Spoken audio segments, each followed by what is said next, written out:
Morning, peeps. Good morning, everyone. Good morning. All right, let's see what there is to talk about from the world of boxing today. Before we do that, don't forget to hit that subscribe button. If you guys are new to the channel, don't forget to like and share the vids. Thank you so much to everyone that is doing it. If you've been following this channel for the last couple of years, you'll know that I love boxing, but my first true love is Liverpool Football Club. Like boxing's here, Liverpool's here. Like, it's out of the camera. You can't even see it. It's funny because my ex, who I was with for like, I don't know, 10, 11 years, she never really got it. She never got it. And she just never understood why I used to scream and want to smash my TV. Couldn't get it. And I can't get it sometimes. The reason I say all this is because, courtesy of Nike, I am going to Liverpool's first home game tomorrow. Liverpool take on Burnley, lunchtime kickoff, and Nike are sending me up there to watch it. How fucking lucky is that? That's happening tomorrow, people. And I can't wait. I think that's Liverpool's first home game in front of fans, aside from the couple of friendlies recently. I could be wrong here, like full crowd, since Atletico Madrid knocked us out of the Champions League 2 seasons ago. I swear to God, I think that was the last home game in front of fans, full crowd.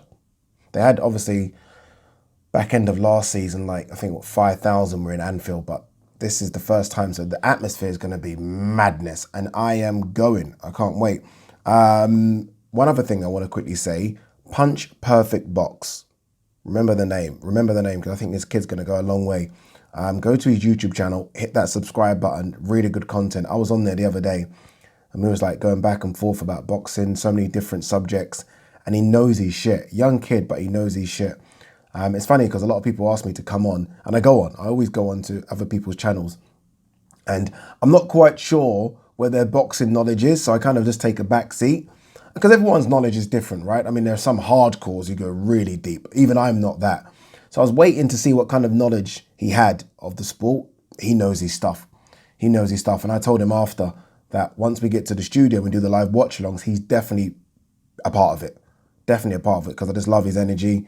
Really good. So Punch Perfect Box. Make sure you go over to the channel, check it out. I've always said this. If you go over, you watch a couple of videos. If you like it, you subscribe. If you don't, you don't subscribe. That's it, right? Finally, sorry, one more thing. Promise, one more thing. Remember, live watch-along, Manny Pacquiao versus Yordenis Ugas this Saturday, or the early hours of Sunday morning. We're going to start from 2 a.m. I just need to double check that, but I do believe we're going to start from 2 a.m. and we are 110% doing it. Like 110% doing, just because there's Victor Ortiz versus Robert Guerrero on the undercard as well, which is crazy to me. 2 guys that I loved watching 6, 7 years ago are about to get it on when they are 6, 7 years past their best. So it's going to be an entertaining fight nonetheless. So yeah, that's it. All right. The big news, the big breaking news yesterday, I found out about, when was it? I don't know, 9 o'clock yesterday evening, that Canelo will fight Caleb Plant, and that fight will be on PBC. And the date I think we're hearing is November 6th. It's happening. There was a lot of talk about it happening in September. Those talks broke down. It looked like Canelo was going to maybe move on to Dimitri Bivol, and that fight would have been on DAZN, and Caleb Plant was going to go somewhere else. I wonder if it's been revisited because of Spence Pacquiao not happening. Like, that would have been PBC's big pay-per-view fight this year. They've got others, but that would have been the big one, Spence Pacquiao. So they've lost a massive pay-per-view fight. Ugas Pacquiao isn't going to be the same kind of numbers at all, is it? And I feel like they need another big one. And I think that's why it's all been revisited. And I wouldn't be shocked if they've kind of just accepted all of Canelo's demands on this one. Now, that wouldn't shock me if Canelo's come out and said, everything I wanted before, I want again. Are you willing to do it? And they've said yes. There were some silly demands, like if Caleb Plant gets injured, Canelo will still get the same amount for a replacement. And I think we've seen that now with Spence Pacquiao, right? I mean, I wonder if Pacquiao is going to get the same kind of guarantee he was supposed to get for Spence. So that's what Canelo wanted. I believe that's what Canelo's going to get. The crazy thing about this, and this is all about Canelo, and this is no disrespect to Caleb Plant. I guess closer to the date, we'll talk about Caleb Plant and his chances. But the big story here is Canelo. There's no 2 ways about it. This will be his full fight in 11 months. And I do believe that if he fought in September when he wanted to fight, I think he would have had one more in December. So that would have been 5 fights in 12 months. I genuinely believe he would have done that. 5 fights in 12 months. This is a guy that's not sitting on peanuts. This is a guy that has hundreds of millions of pounds in the bank. This is a guy who's a guaranteed first ballot Hall of Famer. This is a guy that is going to go down as one of the greatest, maybe even the greatest Mexican fighter we've ever seen. And that's a statement. That's a statement, but that's kind of the trajectory he's on. Not yet, but that's the trajectory he's on. But yet this guy's having 4 or would have been 5 fights. Let's just talk about the 4 anyway, because we don't get that anymore. Who has 4 fights? Unless you're a guy coming up and you're just running through sort of just journeyman, that's kind of when you do 4 fights. But when you're a top level guy, I think we've seen it. You have 1, maybe 2. If we're lucky, we get to see the top guys twice a year. Look at Terence Crawford as a good example, right? Pound for pounder, the last time he fought was Kell Brook. He will only fight once in 12 months. That's what's going to happen with Terence Crawford. Hopefully, fingers crossed, his next fight is Sean Porter. But let's have a look at those fights that he's had. Callum Smith in December. Ring recognized, not me, ring recognized #1 at super middleweight, unbeaten, destroyed him. Let's be honest, destroyed him, fucked up his arm. I mean, he nearly grew him another arm, beat him. Then he had the Yildirim one in between. Gimme fight, but you know what you do when you fight gimmies? You make him look like gimmies, you destroy him. He did that. And then Billy Joe Saunders. Now, a lot of you were telling me Billy Joe Saunders is going to do this, that, this, that, this, that. For the first couple of rounds, you were correct. You were correct. Billy Joe Saunders looked good. And then he destroyed him. Destroyed him. And now Caleb Plant. That is going to be 3 undefeated fighters, 3 in the space of what? 11, 10 months. 3. And he will beat Caleb Plant. As much as I think Caleb Plant is a good fighter and he brings different problems to the ring for Canelo to solve, Canelo will solve those problems because Canelo just seems to find a way of solving problems. That's what he does. That's an incredible run. Say what you want about them, because I know I've seen a few people online already say, yeah, but Callum Smith was this and Billy Joe Saunders was that. These guys were unbeaten world champions. And he literally broke Billy Joe Saunders' face, fucked up Callum Smith's arm, and I think he's about to do damage to Caleb Plant. He is going to clean up the 168-pound division in a year. Like, I'm running out of superlatives for him. He's almost now at this stage where the way I viewed Mayweather, where you're not going to beat Mayweather. Like, every time Mayweather fought someone, you're like, they would try and sell you a storyline about, oh, this person's this and that. And I was like, you're not beating Mayweather. And Mayweather proved it. Even Pacquiao and that run that Pacquiao had, where it's like, you're not beating Pacquiao. Right? Canelo's now that. He's now that where it's like, you start to think, okay, who is going to beat him? Like, honestly, you start to think, is it Benavidez in a couple of years? I mean, will it be Beterbiev maybe after this one? Who's gonna damage this guy? His resume now in the last 3-4 years is actually just, I mean, come on. Golovkin twice. I thought Golovkin won the first fight, and I've watched it so many times. Golovkin won it. I didn't think he won it. Let me rephrase that. Golovkin won the first fight. Regardless, he was in there with peak Golovkin. Like Golovkin that's breaking people's ribs. Like literally breaking ribs. Not that, I'm not using that as a phrase. No, he broke people's ribs, Golovkin. He was in there with him. Do you know what I mean? And it was a great fight. Both of them, great fights. Danny Jacobs, big Danny Jacobs, who's likely to fight a light heavyweight next. He was in there with him. And it was kind of one-sided, let's be honest. Callum Smith, Billy Joe Saunders, Caleb Plant, chucking Kovalev in between that if you want. Mate. I still want to know, honestly, I still want to know, and I don't know if it's because he's the cash cow. I want to know why other fighters only generally, this is a genuine question, why they fight once or twice a year. And again, we're talking Canelo having 4 fights in 12 months. Like why? Why? I'm struggling for words, people. Like, why? Why can he do that and others can't? And not just others. I mean, I'm even talking the young kids. Like the older fighters, like it's a bit more wear and tear on the body. It's difficult, right? And they need the rest. That's what you kind of hear. You need the rest. The camps are difficult. Sparring's difficult. The fight's difficult. Their body needs to like just zone out. But these young fighters coming through, like, you know, the 4 kings that we continuously hear about, why can't these young fighters have 4 fights a year? Why can't you fight every 3 months? Why can't you have a fight, you rest for a month, then you get back in camp and go again? Like, am I? I'm not a boxer. You know what I mean? I'm not a boxer. I get that it's difficult, but why can't that happen when Canelo is showing us time and time again that that can happen? If you stay in shape, if you don't balloon, if you don't party, if you don't do any of that lifestyle, you can have those fights continuously. And again, he's fighting top level opposition. Top level opposition. Time and time again. It's fucking incredible. He's incredible. Like, look, there is a red flag on his name, and the red flag that will always be there because of that situation with Clenbuterol. But aside from that, and difficult to say aside from that, but aside from that, he's incredible. Cheers, green tea. Incredible. Honestly, I wouldn't mind seeing Dimitri Bivol, but at this stage, it's like, I don't know who beats him. I really don't.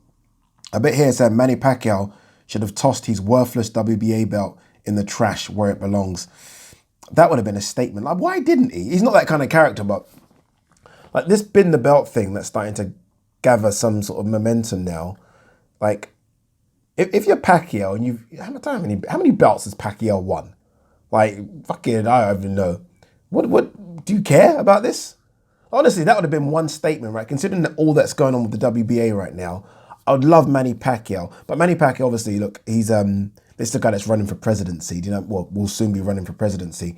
So he has to conduct himself in a certain way, I'm guessing. But it would have been nice for him just to speak about this WBA belt situation. Like him and Ugas both having belts in their shoulders and facing off was so weird. It was the same thing. There was another one. There was another time. It might have been Keith Thurman. I'm pretty sure him and Keith had exactly the same WBA belts as well. It's just weird. Like, what are we doing? But that would have been one hell of a statement if Pacquiao either threw it in the bin or just, you know, someone tried to bring it to him to wear and he's like, nah, don't want to wear it. Because, like, it means very little to him. For Ugas, it means a lot. Right? You know, legit being a world champion for Ugas is, you know, a box that he hasn't really ticked yet.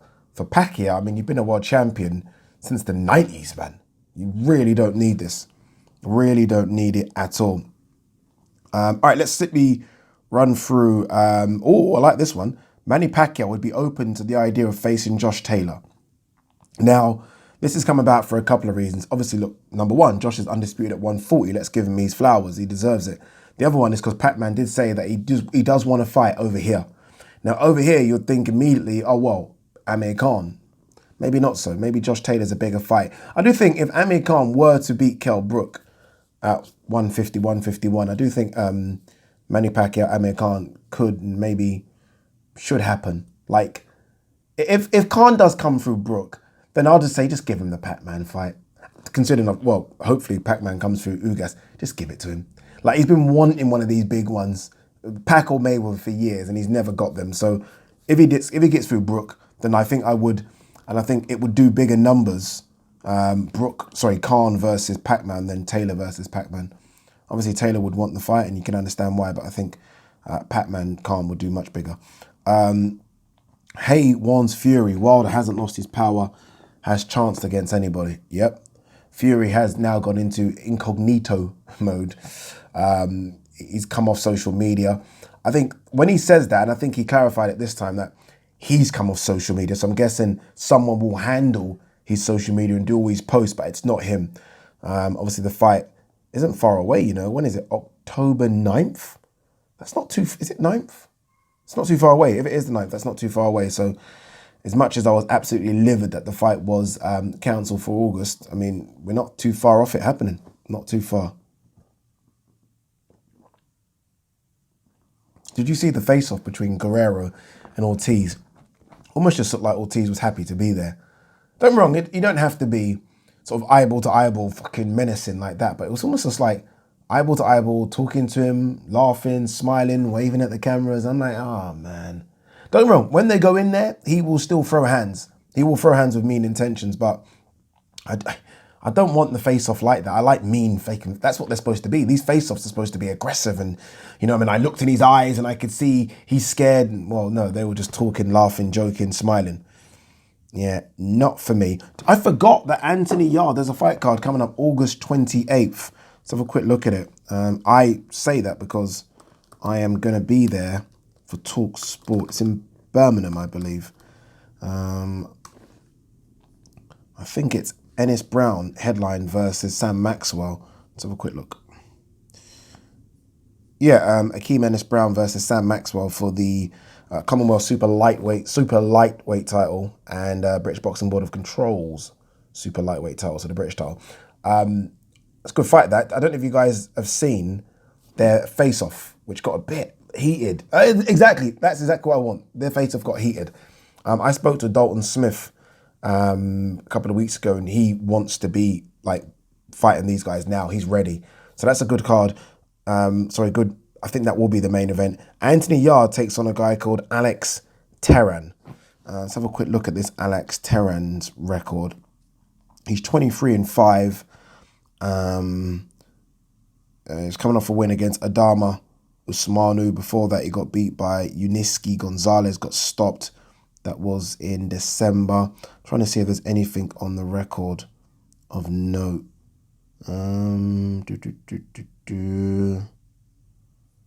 Not really. I mean, the only one that I kind of know about really is Chiriano Johnson, who's actually gone back down to middleweight now. He fought Munguia recently, but nothing there of note. But let's just see, right? The idea is he gets past this, and then it's him versus Lyndon Arthur in October. So let's see what Anthony Yarde can do. Looking forward to going there and working with the boys, Adam Cattrall, Andy Clark and Spencer Oliver. So yeah, look forward to it. Guys, I know you guys might be upset at this, but I might do a live watch along of Jake Paul, Tyron Woodley. I'm actually intrigued by that fight. I really am, because I've seen some footage of Jake Paul. I've said this already, that Jake Paul actually looks like he's a boxer. He can box. Is he a high-level boxer? I don't know, but he can definitely throw hands, and he's a big guy.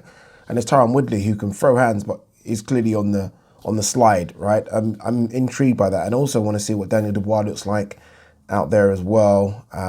Tommy Fury. So we are thinking about doing a live watch along, and I think in terms of the growth of my channel, I think it will help as well. We do a live watch along with that. So it's very likely, guys, that we do a Jake Paul, Tyron Woodley live watch along. What else have we got? 26 people. Dave Allen here saying, I'd love to fight for the British title. Again, this isn't a dig at Dave, but you retired because of a reason. So whatever reason you said, I'm done. And I think someone maybe, was it the Usyk sparring where you got kind of caught and wobbled and had to kind of be held up? Whatever reason you were done 6-7 months ago, you can't have undone that quickly. So I'm very shocked that he's returning. Now he's talking about British title fights. I mean, I don't know, man. I don't know. Boxing seems to be such a difficult sport to get out of, isn't it? Like, it's very rare. That's why I credit fighters like Andre Ward. I really do credit him. Although Virgil Hunter did say Andre Ward's, he's still keeping in great shape, and Andre Ward gets a lot of offers, but he's still refusing. He still wants to just chill. He's okay. What if he's doing? Managing, training fighters. He obviously on the broadcast as well now with Timothy Bradley, so he's good. Right, final point. I think this video has gone on quite a lot. David Hay, Joshua will knock Alexander Usyk out with a jab. Yeah, I don't know about that. I've sort of thought about that fight so many times in my head, how it plays out. Like there are times in my head where I think, my God, AJ is going to get stopped. I swear, honestly, weirdly, I have this weird feeling that could happen. I do think Usyk's a good finisher, not a spiteful finisher, but he just knows how to pick his punches well. And there are times where I think AJ just absolutely blasts him out of there. So, and I like that. That means I'm going to go to the fight not knowing what to expect. And that's how we want it in boxing. We don't want he's going to win. We want a bit of jeopardy for both fighters. And it's a good one, and it's a close one as well. And fingers crossed, this is the big fingers crossed now. If AJ can get past his one, September 25th, a couple of weeks later, Tyson Fury fights, and if he can get past his one, or even if Wilder beats Fury, that sells easy, because it'll be on the forefront of everyone's minds. Like, okay, AJ just knocked out Usyk, and he's got to fight the winner, and, again, all the marbles. Peace.